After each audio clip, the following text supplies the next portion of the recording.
गुरुदेव भगवान की कृपा से चारों राजकुमारों की शादी कर दी गई है। हम अपनी जिम्मेवारी से मुक्त हो गए हैं। अब तो हमारी आयु भी चौथी अवस्था को आ चुकी है। अब तो धर्म की नीति यह कहती है कि राजपाट की जिम्मेवारी अपने पुत्रों को देकर वानप्रस्थ आश्रम की ओर प्रस्थान करना चाहिए। राजन, हम तो स्वयं धर्म को जानने वाले हैं। धर्म की रीति को यही कहती है कि जब कोई व्यक्ति अपनी संसारिक जिम्मेदारियों से मुक्त हो जाए तो उसे गृहस्थ छोड़कर वानप्रस्थ आश्रम ग्रहण कर लेना चाहिए। फिर गुरुवर आप ही बताइए, इस राज्य पाठ को हम किसे सौंपें? राजन, वैसे तो आपके चारों पुत्र धर्मशील सत्यवादी हैं, परंतु नीति के अनुसार एक राजा के जरूरी गुणों को देखते हुए हमारे अनुसार आपके बड़े बेटे श्री राम ही इस अयोध्या नगरी का राज्य संभालने के हर तरह काबिल है। आप अन्य मंत्रियों से भी मशवरा कर लें। सुमंत जी, आपकी क्या राय है? महाराज, अभी गुरुवर विशेष से आपसे सहमत हूँ। ऐसे भी अन्य मंत्रीगण श्री राम को ही अपने युवराज राजा की ओर से देखते हैं। अन्य सभासदों, आप ही बताइए। हाँ महाराज, हाँ, पूरी तरह सहमत है। तो ठीक है, आप सबकी सहमति से हम राम को अयोध्या का राज्य संभालने के लिए अपनी सहमति देते हैं। सुमंत जी, पूरे राज्य में घोषणा कर दी जाए कि युवराज राम अयोध्या के सिंहासन पर विराजमान होंगे। गुरुवर, आप शुभ मुहूर्त देखकर राम के राज्याभिषेक की तैयारी करवाएं। हम राम के राज्य तिलक की पूरे जोर से तैयारी करवाते हैं। राजन, हम आश्रम में जाकर राज तिलक के शुभ मुहूर्त एवं अन्य तैयारियों का विचार करेंगे। जैसी आज्ञा गुरुवर। जय सुरदेव, जय सुरदेव।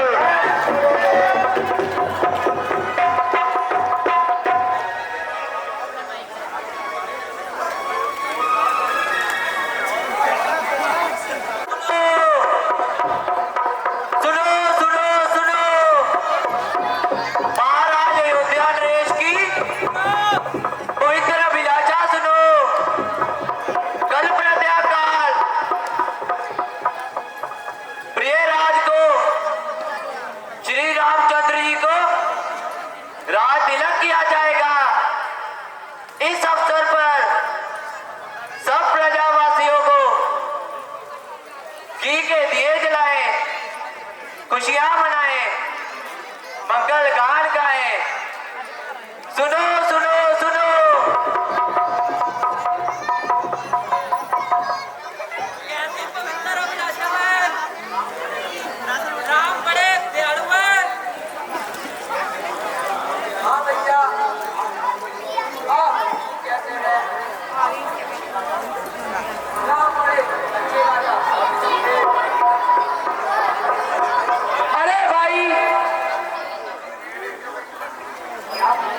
क्या बात है?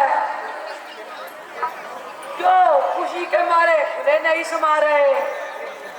मुझे भी बताओ, क्या शुभ समाचार है? अरे मतलब के दुनिया में रखते अपने नाम राजा बन रहे हैं। तेरे मुंह में घी शक्कर। मेरे राम राजा बन रहे हैं। इसी में सबका कल्याण है। अच्छा, अब मैं जाती हूँ। महारानी कतई को ये शुभ समाज प्रार्थनाती हूँ और मुंह मांगा वरदान पाती हूँ।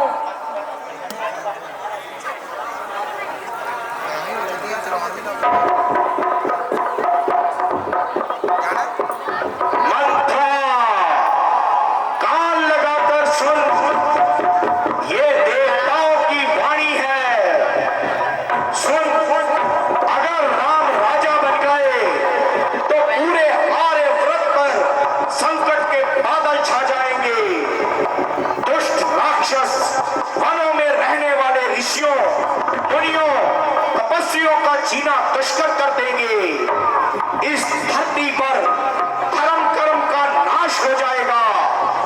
जिस कार्य के लिए श्री राम अवतरित हुए हैं वे कार्य नहीं हो पाएंगे, क्योंकि श्री राम अयोध्या के राज कार्य में व्यस्त हो जाएंगे।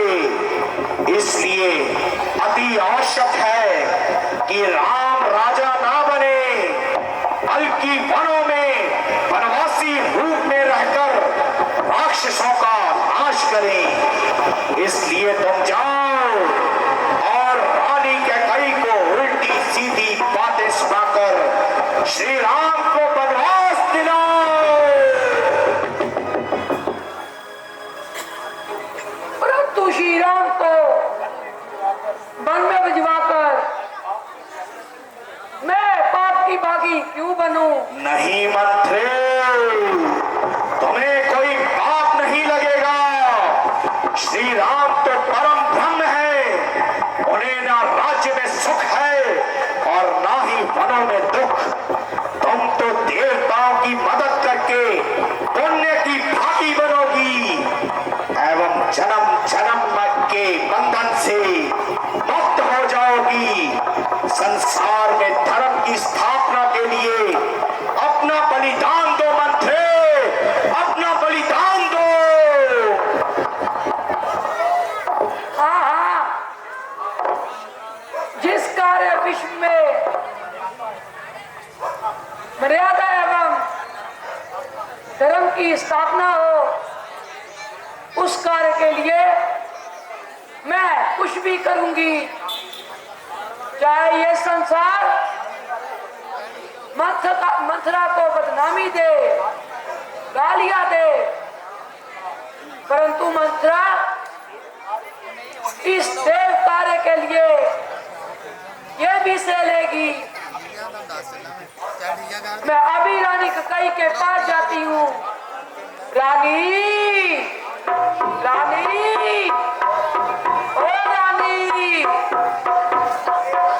है रानी, तू लुट गई, तू बर्बाद हो गई। रानी तू बर्बाद हो गई। अरे मंथरा, क्या बात है? तू इतना क्यों चिल्ला रही है? लाओ नहीं तो और क्या करूं?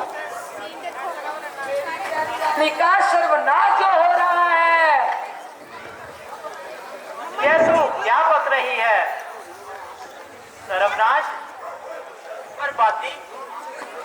आखिर खुलकर बताओ, क्या बात है? रानी, क्या तुझे घर घर में बधाई सुनाई नहीं देती? क्या तू नहीं जानती कल राम राजा बन जाएगा और अयोध्या की राजमाता कुशल्या हो जाएगी?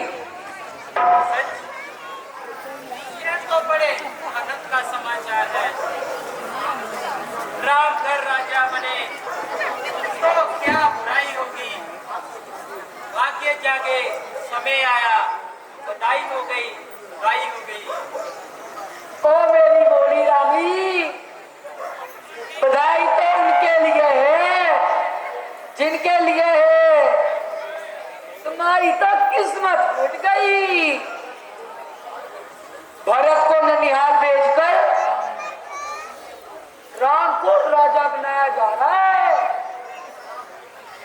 लुट रहा है घर तेरा और तू ही है बेखबर। क्या यूं ही बैठी रहेगी आंखों में पट्टी बांधकर?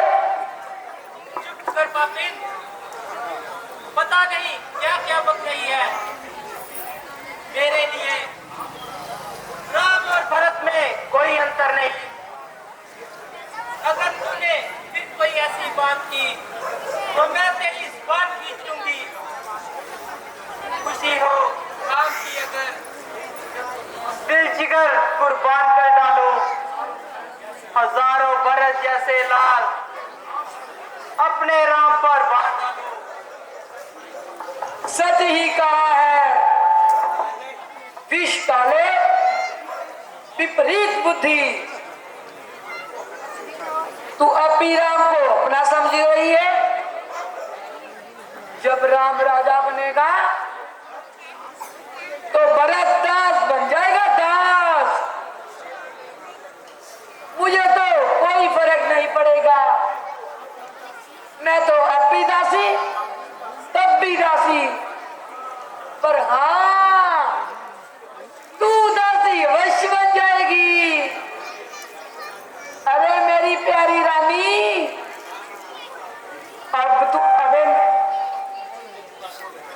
अभी मेरी तुझे बातें कड़वी लग रही है, पर तू पछताएगी। बस बस, बहुत बोल चुकी। जा हट जा यहाँ से, दूर हो जा। ठीक है रानी, पर मेरी बातें याद रखना। सुतेला बेटा सुतेला ही होता है, कभी अपना नहीं होता। फिर सत्ता का सुख क्या क्या नहीं करवाता।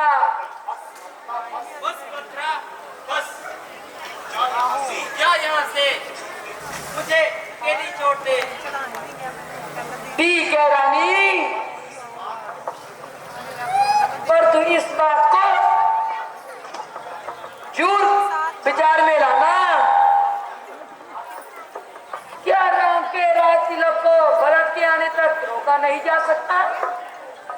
मैं तो चली। तू सोच रानी, सोच सोच रानी, सोच।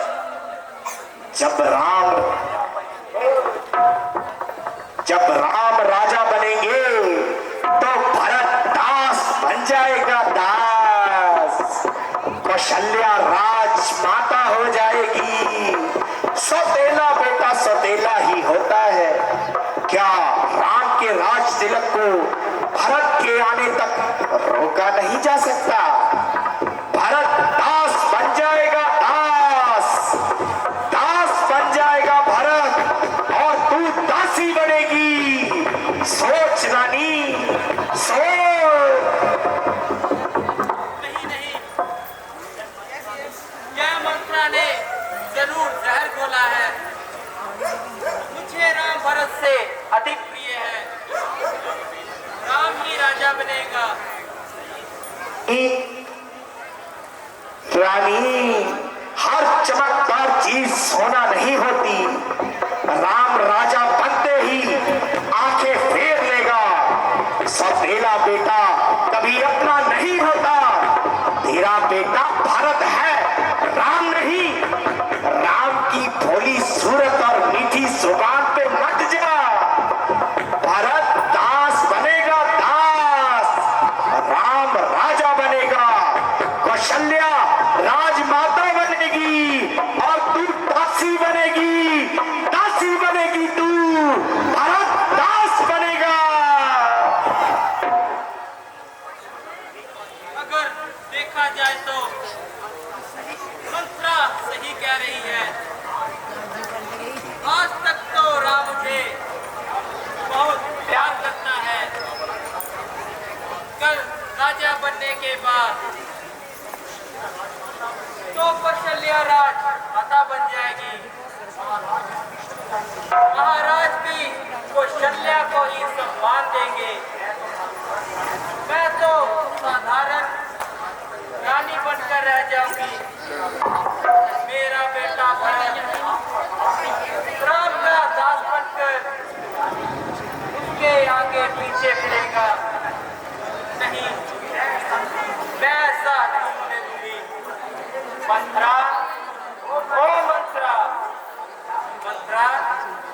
मुझे मेरा सोचने वाला कोई नजर नहीं आ रहा। अब तू ही कोई उपाय बता कि जिससे भरत राजा बन जाए। उपाय तो है, पर क्या तुम करोगी? हाँ हाँ मथुरा, तू जो बोलेगी मैं वही करूंगी। तो सुन, तुमने एक बार बताया था कि देवासुर संग्राम में महाराज दशरथ के रथ का पहिया टूट गया था, तो तुमने अपनी जान पर खेलकर महाराज की जान बचाई थी। तब महाराज ने प्रसन्न होकर तुम्हें दो वर मांगने को कहा था। हाँ हाँ, मुझे बहुत अच्छी तरह से याद है, और मैंने कहा था कि समय आने पर मांग लूंगी। तो बस रानी, वर मांगने का समय आ गया है। एक बार में तू भरत के लिए राज मांग ले, और दूसरे में क्या मसला? और दूसरे में राम को 14 वर्ष का वनवास मांग दे। पर राम को वनवासी क्यों? तू बहुत बोली है रानी। अगर राम यहाँ रहा और मंत्रियों और प्रजा भरत के विरुद्ध विद्रोह कर देंगे और राम को फिर राजा बना देंगे। पर हाँ रानी, तू महाराज की बातों में मत आना, अपने वर पर अड़े रहना। तू महाराज को पहले राम की शपथ दिला देना और फिर अपने वर मांग लेना। यह तूने अच्छा। मैं अभी वो भवन में जाती हूँ और अपना प्रिया दिखलाती हूँ।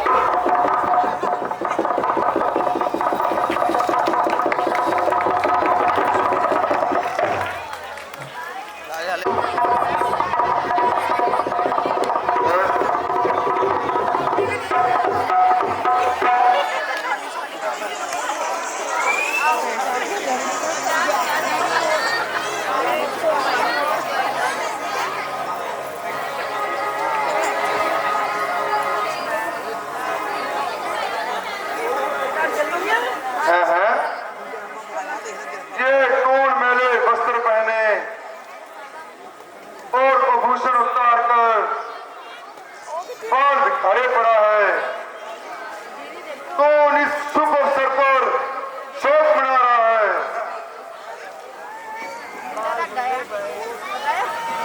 रानी, ये तुम हो?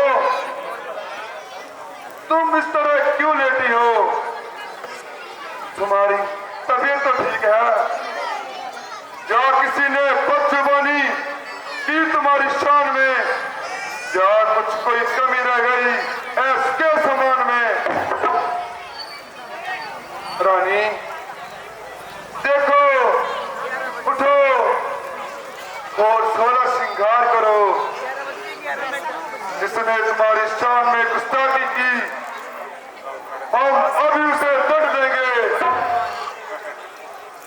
उठो, तुम्हें इस रूप में देखकर हम अभी व्याकुल हो रहे हैं।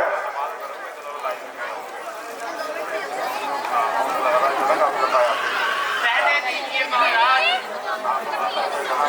कहना बहुत आसान है पर करना बहुत कठिन। कहो मेघनैनी, मुझसे क्या भूल हो गई जो मुझसे इतना क्रोधित हो? जा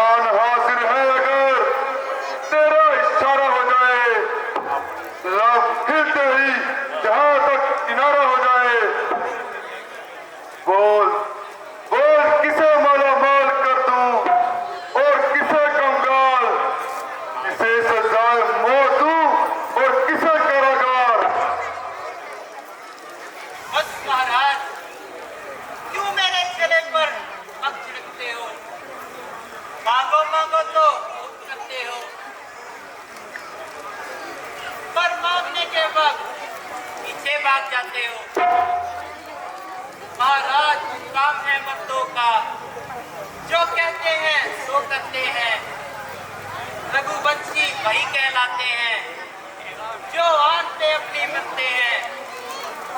कुछ याद आपको है स्वामी, आप पर तो वरदान मेरे,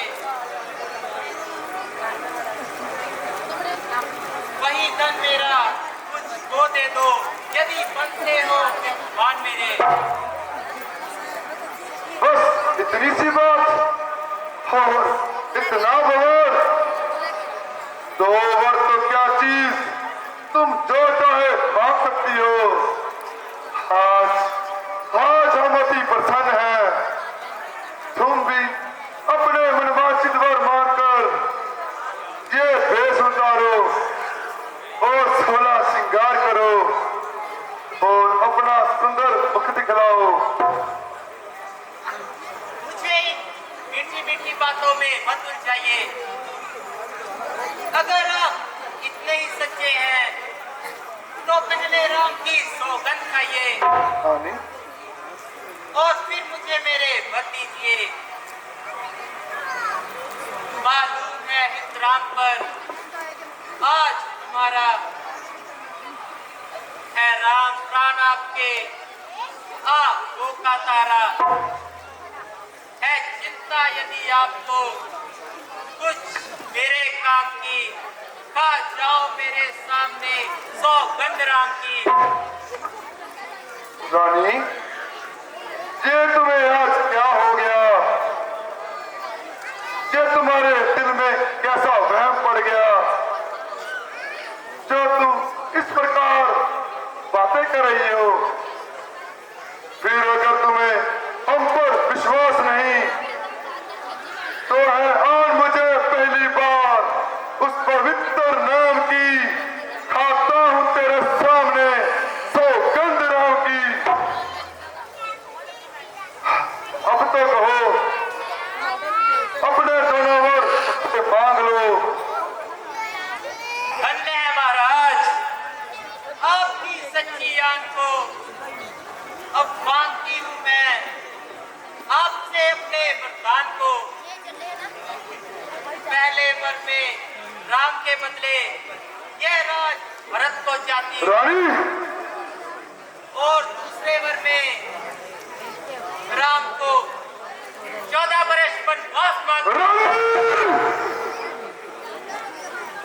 प्राणेश्वर क्या रखते हो तो प्यारी के सम्मुख बोलो। क्षत्रिय हो रघुवंशी हो तो जल्दी से एवं तू बोलो। रानी, ये तुम क्या मांग रही हो? मेरे लिए राम और भरत में कोई अंतर नहीं, वे दोनों ही मेरी आंखों के तारे हैं। जो पहली मांग तुम्हारी है वह नहीं है मार मुझे। ओ भरत लाल का राज्य तिलक उत्साह सहित सरकार मुझे।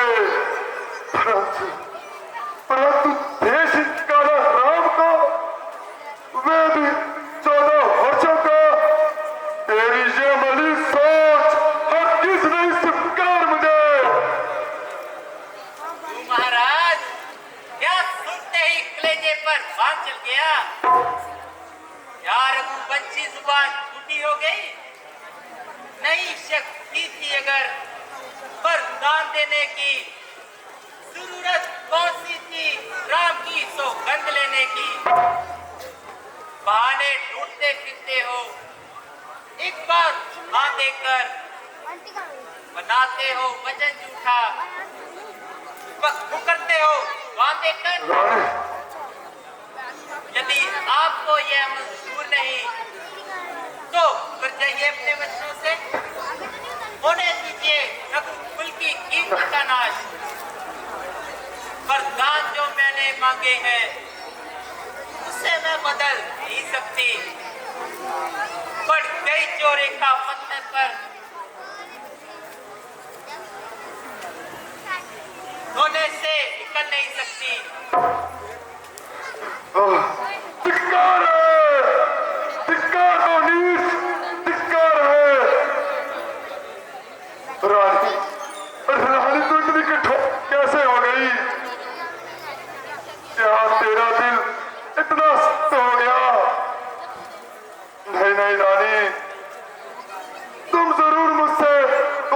ठगी कर रही हो। नहीं, कदापि नहीं। नहीं, या तो मुझे मेरे मर दो, नहीं तो अपने हाथों से मुझे मार दो।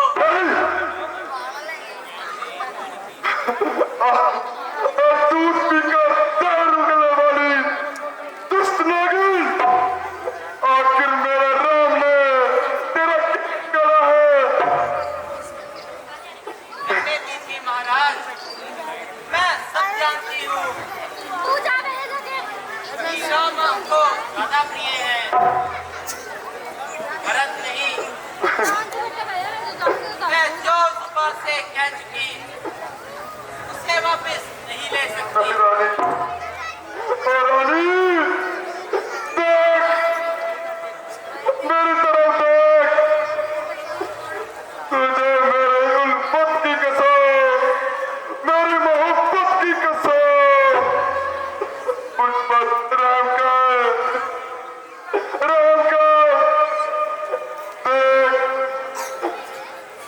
देख आज अयोध्या नरेश नहीं, बल्कि बेटा बाप अपने बेटे के लिए तेरे आगे बलि फैलाता है। एक मजबूर बाप का दिल तड़प तड़प कर रहम की भीख मांग रहा है। इस बदनसीब बाप की चोली पर दे, परमात्मा तुम्हें दुनिया भर की नेमतों से माला माल कर देगा। गया वो भी रथ की कीमत पर, महाराज के चौकी की कीमत नहीं, कदापि नहीं। रानी, तुझे तेरे पति देवता की कसम, मेरा बुढ़ापा खराब मत कर। ये ले वो माता जिसकी तू हर रोज पूजा करती है, आज तेरे कदमों में पड़ता है।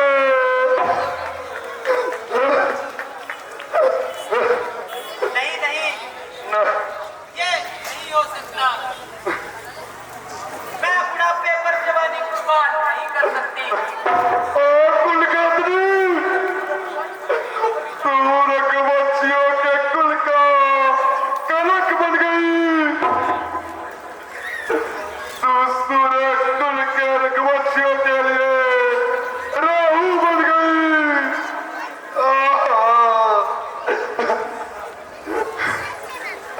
हृदय चल रहा है, अधिकार सारे, आंखों में ज्योति नहीं, दिल पर मेरे काबू नहीं, गैर में कोई आज तक तुझ नहीं।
को बुला लाओ, फिर आपका सब बात हो जाएगा।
कभी आंसू निकलते हैं, कभी आहें निकलती हैं, कभी कुछ होठ हिलते हैं, कभी आंखें उबलती हैं।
हमें माता बता दीजिए, हुआ अपराध जो हमसे क्षमा की मिला दीजिए। माते, क्या मैं राज्य को बुलाऊं जो पिताजी को शीघ्र स्वस्थ रखे?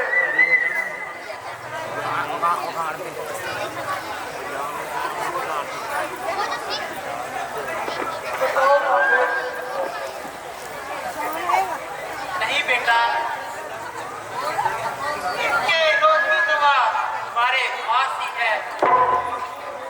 तुम्हारे स्नेह और मोह के कारण यह सूर्य की कीर्ति को कलंक लगाने को भी तैयार है। माता जी, क्षमा कीजिए, आपके श्रीमुख से पिताजी के लिए ऐसे वचन शोभा नहीं देते।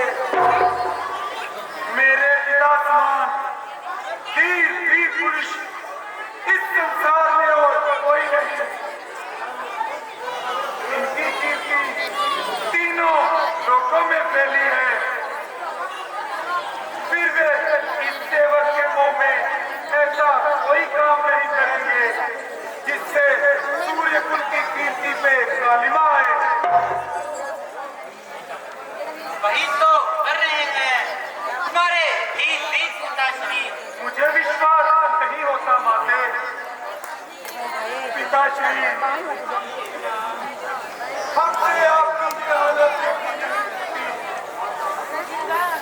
आप निसंकोच होकर सब बात मुझे बताइए। यदि पितृ व्रत नहीं तो मित्र व्रत ही बताइए।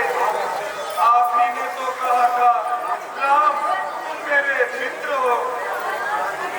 मैं अपने प्राण देकर भी आपका दुख अवश्य दूर करूंगा।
मैंने कहा ना कि यदि चाहो तो इसके रोग का निवारण हो सकता है। माफी, आपको शंका क्यों है कि मैं अपने पिताजी के लिए कुछ नहीं करूंगा? बात ही ऐसी है बेटा। माँ, जिस राम को इतने स्नेह और दुलार से पाला उस पर संदेह अवश्य ही मैंने कोई घोर पाप किया होगा जो मेरे पिता मुझसे बात नहीं करते और मेरी माता मुझ पे संदेह करती है। नहीं, ये तो मैं जानती हूँ कि तू सत्य से हटने वाला नहीं। परंतु क्या माता, यदि आप कह दें मैं अपने इस शरीर के टुकड़े कर दूं, यदि आप कह दें तो मैं अपनी इस चमड़ी के जूते बनवाकर आपके इन श्री चरणों में पहना दूं, आपका भी मुझ पर उतना ही अधिकार है जितना पिताश्री का। यदि ये नहीं कहते तो आप ही कहिए मैं ऐसा क्या करूं जो आपको संतोष हो जाए? कहते हो तो बता देती हूँ। देवासुर संग्राम में महाराज ने मुझसे तो वर देने का वादा किया था कि जब चाहे मांग लेना।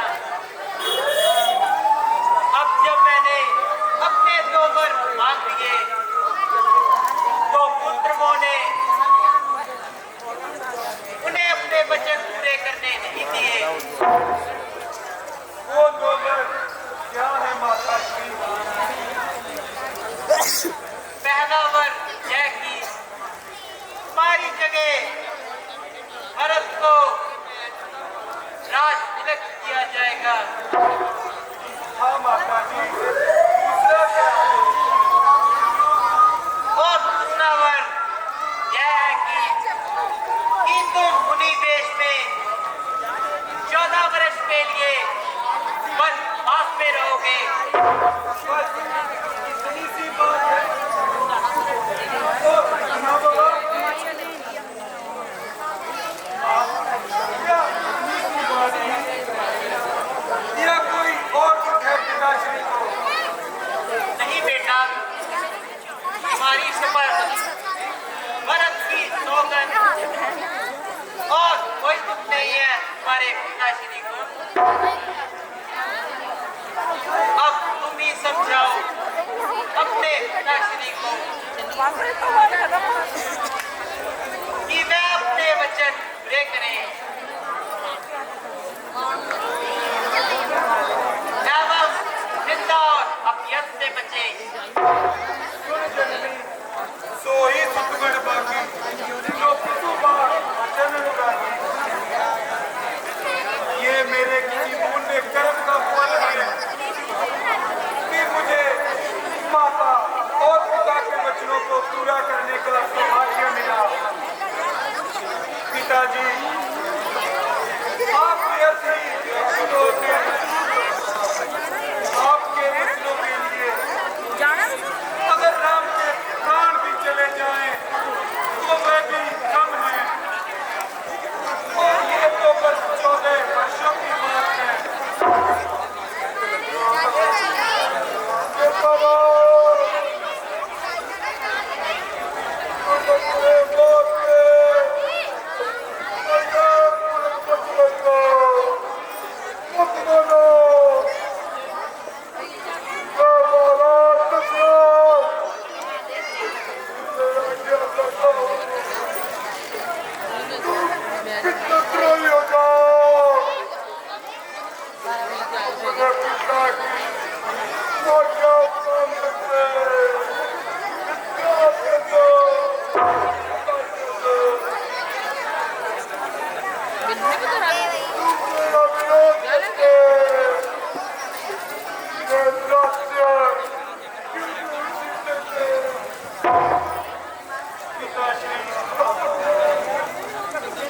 आप अपने यश का बलिदान केवल इसलिए करना चाहते हैं ताकि आपके पुत्र के साथ अन्याय ना हो।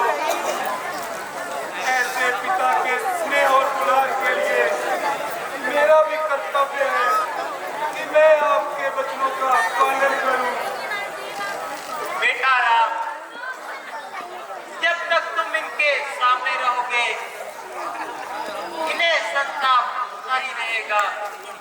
इसलिए तुम जाओ और जल्द ही अपने पिता के वचनों का पालन करो। जो आज्ञा माता हो।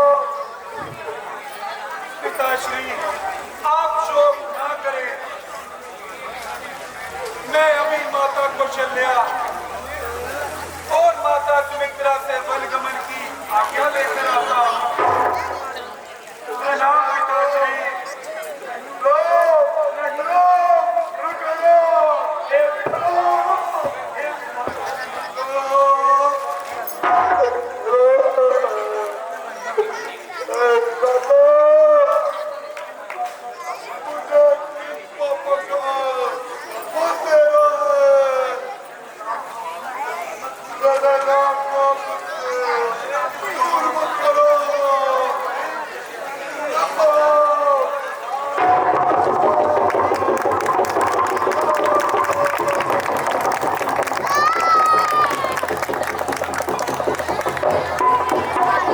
हे रामायण इससे जोड़िए अपने बच्चों को, रोज आइए, रोज देखिए।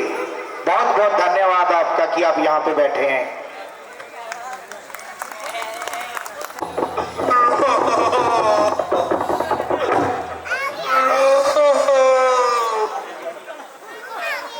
पिताश्री, माताश्री, हम तीनों बन जाने को तैयार हैं। नहीं, क्या कह रहे हो? क्या कहो? तीनों? क्या क्या मैं और किशोर अभी तुम्हारे साथ जाने रहा हूं?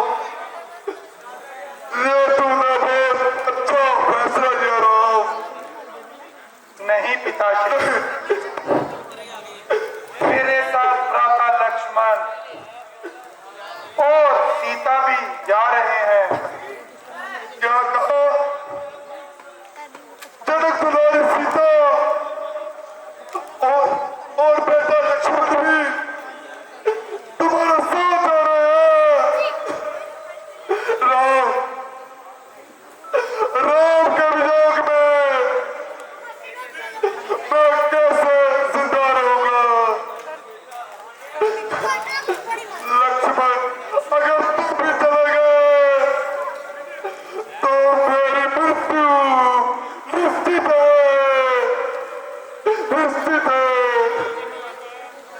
नहीं लक्ष्मण, नहीं सीता, लड़ाई ना करो। लोग देखेंगे ये मिट्टी हुई हस्ती मेरी, खून के आंसू लाएगी ये हालत मेरी। पिताश्री, आप शोक न करें। लक्ष्मण और सीता मेरे साथ जाने को तैयार हैं। ये अब नहीं रुकेंगे। 14 वर्ष तो यूं ही बीत जाएंगे।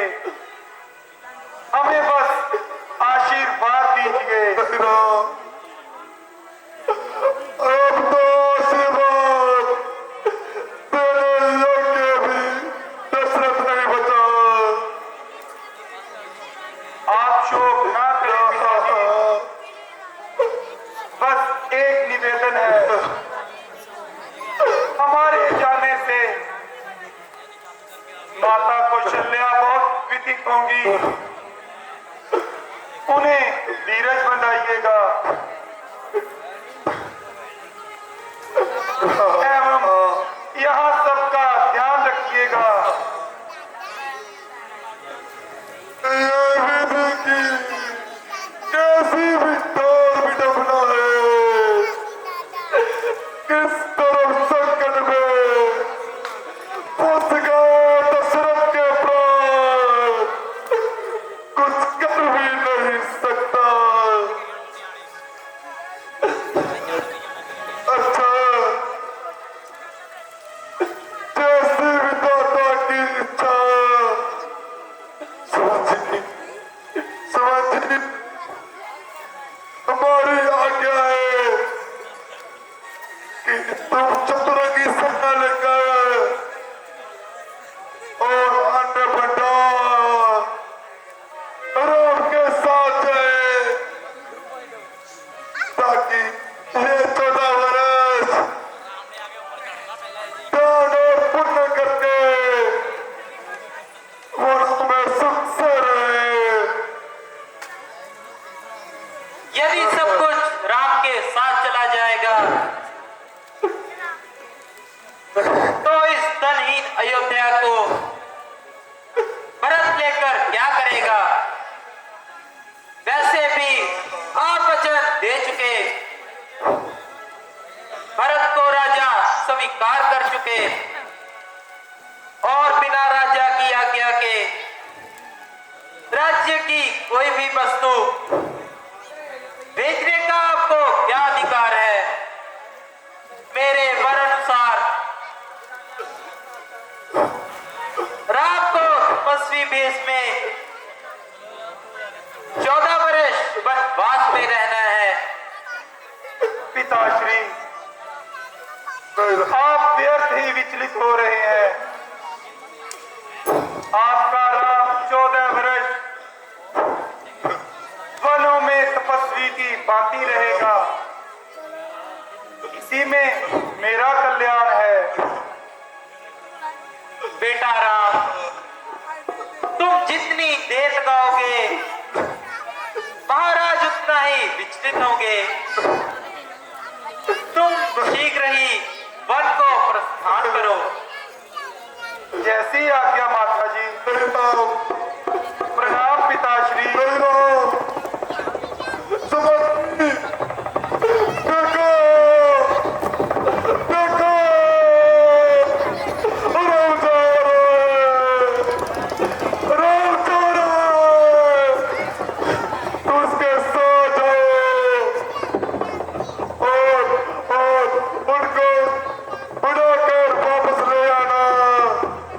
जल्दी से उस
अग्नि के